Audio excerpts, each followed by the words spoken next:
bit today than the normal 2 hours and 20 minutes, so we had to cut some things down. But nonetheless, it's competitive, as you guys always know. You got to find ways to give these quarterbacks every opportunity.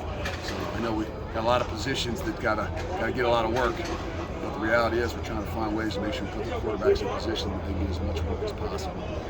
Give them opportunities, the ones, the twos, and the threes as well, and see how they can react and respond. And everybody else kind of falls. When we do that, obviously we challenge the back end as well. A lot of guys will have new. So for us, that's what it's going to be about. It's going to be about building the chemistry and the camaraderie, a lot of leadership that's gone, finding out how that's all going to work together, and it starts with the quarterback position. So through 5 practices, 5, right? 5. Okay. That you've been here for. Yeah. Through 5. You and me have been here for 5. Through 5 practices, how's the quarterback battle stacking up?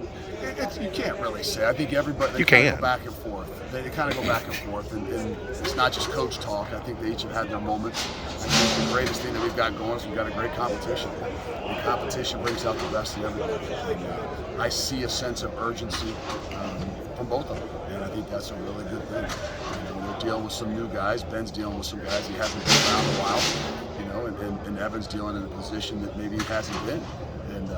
But I think the competition, the pressure that they apply to each other has given us a sense of urgency, especially at the offensive side of the ball. You mentioned the mental aspect. Last year you could probably take a week off and not worry about guys coming back and snapping right in. Did it feel a little different this year with some of the younger guys? That's why it took a little longer today, and that's what I challenged them when they left here. That's what I challenged them again when we came back on Sunday.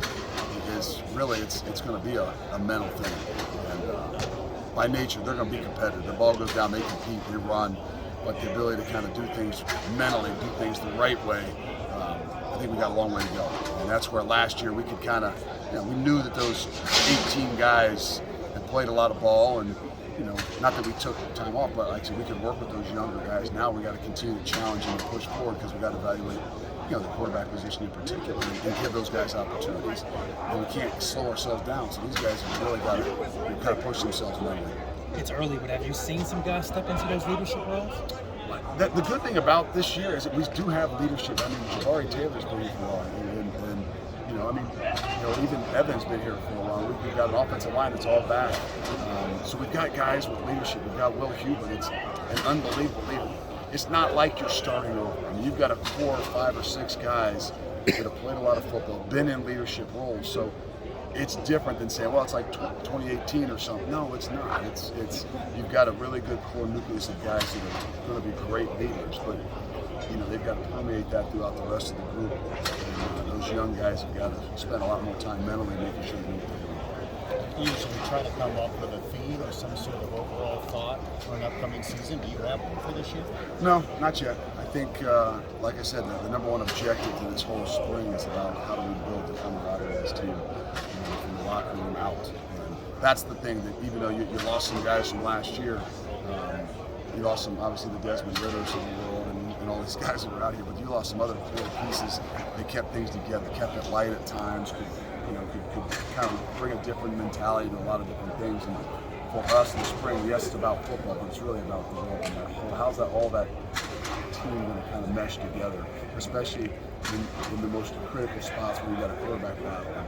So that to me is every bit as much as anything is kind of just developing the whole overall feeling of what that team's going to look like as a group, especially in the locker room. A lot of different looks on defense. Is that having some fun tinkering with things like with Jaheim, being up and down? Different looks, you know that because you've been here for 5 practices, and I appreciate that. So there are some different looks out there maybe. I mean, they're not that much different. I think they're different bodies. Leroy Bowers. And so we're trying to find guys and get guys in a position. I think that's one of those things that we're going to do maybe different than last spring. Last spring we knew that our point was going to be a corner. We knew the boundary safety, the boundary corner was going to be. We knew it was going to be a nickel. We knew a good idea who was going to be the middle linebacker for being 6 years. Now we're really trying to find out how we get the best 11 guys on both sides of the ball field. Is that fun for you to get to tinker with? It actually is a little bit different. It brings a different joy. And where last year sometimes you're working, but you also know you've got these high-end guys that you got to be smart with.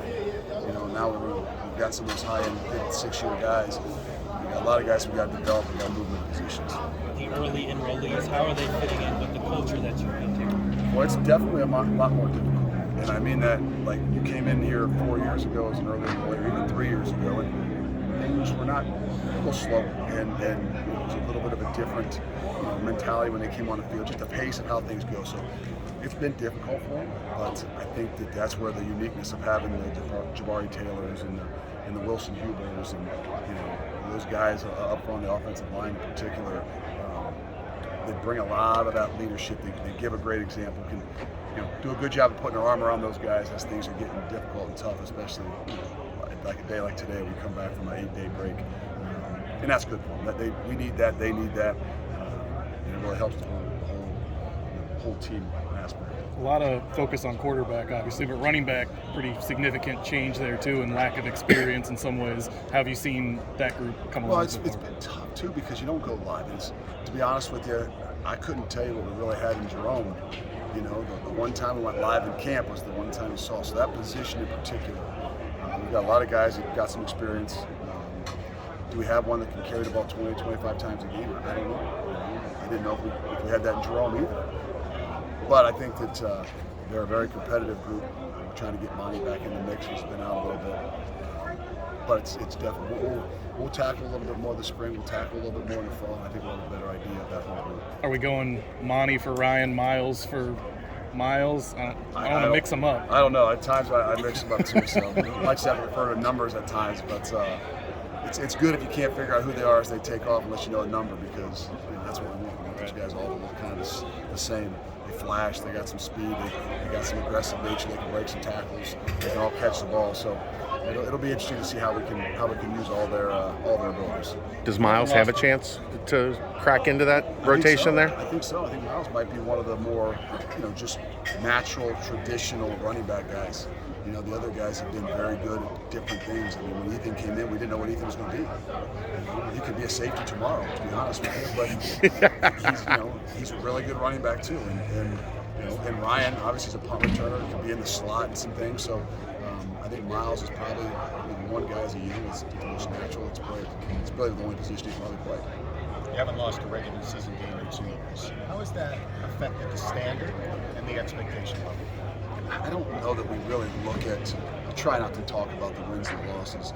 We try to just truly talk about the process. And if there's anything that we learned from the Desmond Ritters of the world, and that is the process of how he did it and how he grew from year 1 to year 2 to year 3 to year 5. And I don't want guys to worry about we haven't lost a regular season game and we got Arkansas open. No, that doesn't matter. It's all about reestablishing the process, making sure.